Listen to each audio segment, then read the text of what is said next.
एक साल पहले मैं अपने बढ़ते हुए वजन से बहुत ज्यादा परेशान रहने लगी थी। उस वक्त जो भी फैमिली मेरा रिश्ता देखने के लिए आती तो वो मेरे बढ़ते हुए ज्यादा वजन की वजह से मुझे रिजेक्ट करके चली जाती थी, जिसकी वजह से मैं शदीद डिप्रेशन में रहने लगी थी। फिर मैंने सुबह सवेरे उठकर पार्क में वर्जिश के लिए जाना शुरू कर दिया। वहां मुझे एक बहुत ही खूबसूरत लड़का दिखाई दिया। वो लड़का बिल्कुल मेरे ख्वाबों के शहजादे जैसा था। मुझे पहली नजर में ही उससे बेहद मोहब्बत हो गई। मैं उससे बात करने का सोच ही रही थी कि इतने में वो मेरे पास आया और मुझे मुस्कुराते हुए कहने लगा कि मैंने आपको पहले कभी यहां नहीं देखा। मैं उस वक्त इतनी नर्वस थी कि उस वक्त मुझसे बात ही नहीं हो सकी। फिर वो मुस्कुराता हुआ वहां से चला गया। मैं सारा दिन सारी रात उसके बारे में सोचती रहती थी। अगली सुबह जब मैं पार्क में गई तो उसने फिर से मुझसे वही सवाल पूछा। मैंने उसे हाँ कहा और फिर हमारी बातचीत होना शुरू हो गई। हम हर रोज पार्क में मिलने और घंटों घंटों तक बातें करते रहे। यकीन जानिए कि वो वक्त मेरी जिंदगी का सबसे खूबसूरत तरीन वक्त था। मैं उससे अपनी मोहब्बत का इजहार करना चाहती थी, लेकिन मुझे डर लगता था कि कहीं वो मुझे इनकार ना कर दे।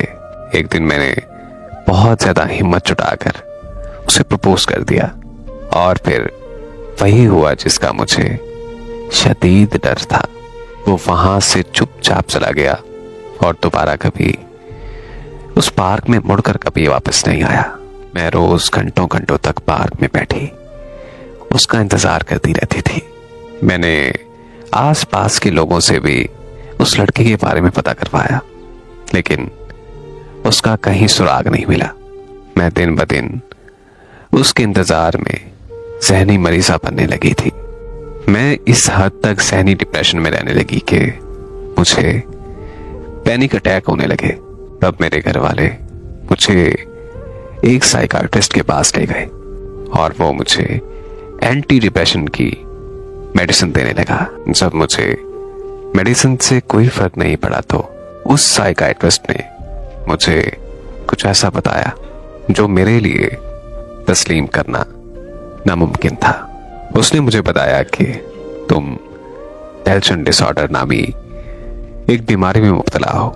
इस बीमारी में इंसान किसी ऐसे शख्स से मोहब्बत करने लगता है जो हकीकत में होता ही नहीं है, बल्कि सिर्फ उस इंसान का वहम होता है।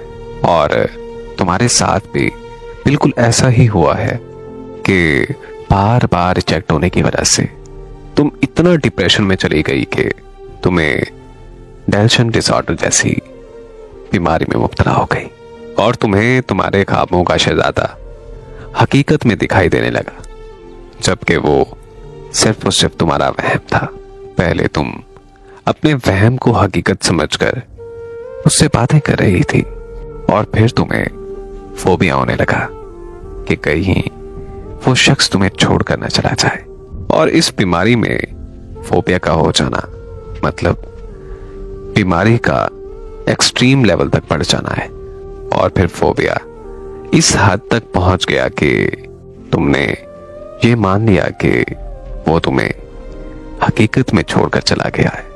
और अब तुम बीमारी की इस स्टेज तक पहुंच चुकी हो कि जहां हकीकत और वहम में फर्क पता लगाना बहुत ही मुश्किल काम है और तुम्हारे लिए ये बहुत नामुमकिन सी बात है। उस झूठे साइकाट्रिस्ट की बात सुनकर मैं अपने घर वापस आ गई और दोबारा कभी उसके पास इलाज करवाने के लिए नहीं गई। आज मैं ज़हनी मरीजा बनकर रह गई हूं। वो मुझे इस कदर याद आता है कि मैं उसे पागलों की तरह ढूंढने लगती हूं। मैं उसका आज भी बड़ी शिद्दत से इंतजार करती हूं। जिससे मैंने इतनी मोहब्बत की जिससे मैंने अपनी जिंदगी माना, उसके बारे में मैं ये कैसे मान लूं कि वो हकीकत नहीं बल्कि मेरा एक